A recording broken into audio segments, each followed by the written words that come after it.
Hello again. Previously, we read the book Spoon, where in this story, Spoon learned the lesson that he just really shouldn't be envious. He learned that the grass isn't always greener on the other side. In other words, he learned that his life really was pretty good after all. Next, we read Chopsticks, where we learn that even though it's good to be together, that sometimes when we separate from those that we love, we can experience new and exciting things and discover and learn new things. Well, there is actually a third book to this series. Do you want to make any predictions or guesses of what that third book could be? You think fork? Maybe knife? Well, how about straw? The third book in the series is hot off the press, brand new. And it says, first there was Spoon, then came Chopsticks, and now the last, ... straw. And as you would guess, it is written by Amy Krauss Rosenthal and illustrated once again by Scott Magoon. I'll just bet you there's a lesson to be learned from this story.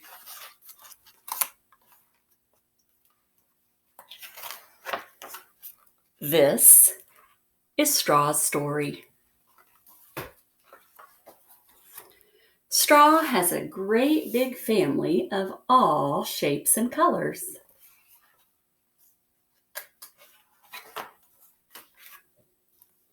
Straw has a great bunch of friends.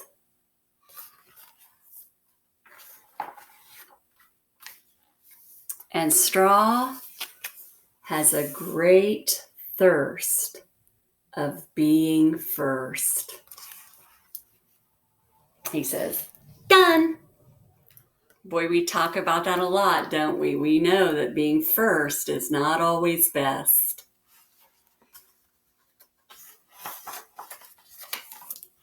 Done.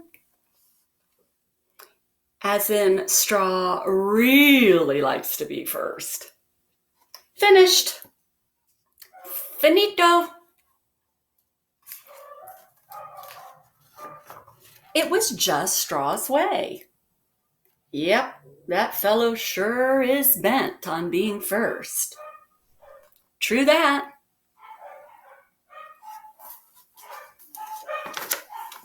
Straw probably would have kept right on racing along. But one day, something unusual happened. Something that did not feel good. Not even one little bit. Can you guess what it is?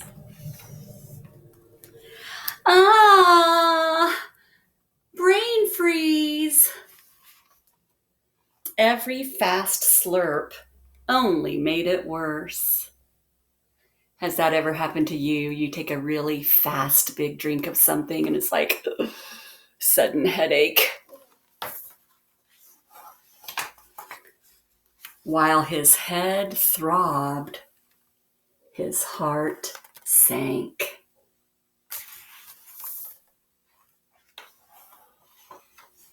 Meanwhile, over in the corner, one of his classmates could see Straw was feeling low.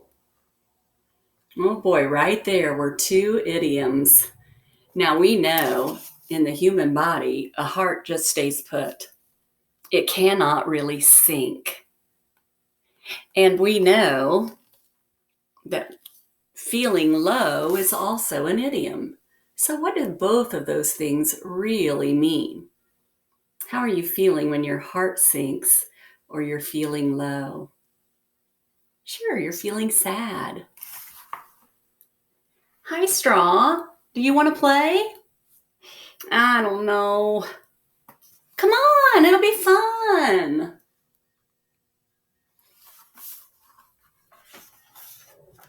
She started blowing bubbles. Beautiful, glistening bubbles that floated up.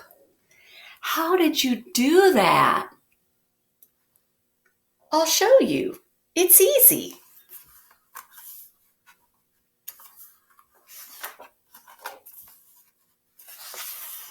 Straw got the hang of it in no time.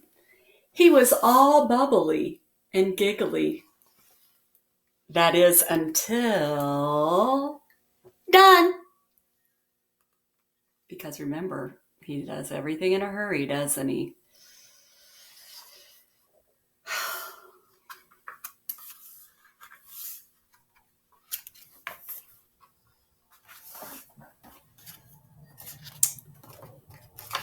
Not everything's a race, Straw. Some things are meant to be savored. That means to take your time and to take in and really, really appreciate, to be savored. I mean, I know I take the long way and meander more than most, but sometimes you gotta stop and smell the milkshake. Now, I'll bet some of you are having a text-to-text connection if you listened to another story I read. What story is that? Sometimes you've got to stop and smell the roses. Sure, that's that busy Ms. Busy Daisy, the bee, you know.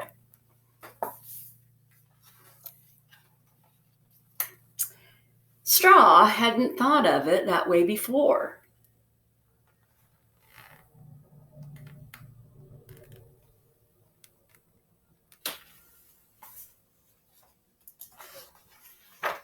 That night, after bedtime stories, Straw couldn't stop talking about all the things he had seen that day. The most reddest strawberry, swirly swirls in the whipped cream, a whole rainbow in a tiny bubble. Would he have noticed those things if he was in a hurry? Probably not.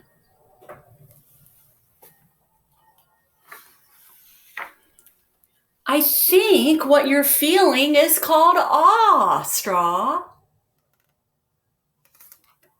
He lay in bed. His mind was racing. There's no need to drink it all in tonight, he remembered.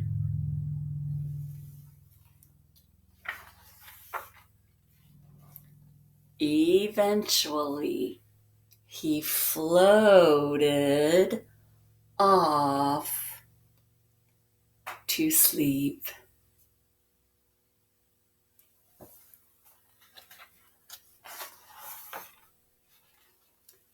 And what can I tell you about Straw now? Well, sometimes he still wants to be first. But most of the time, Straw wants to make the good things last.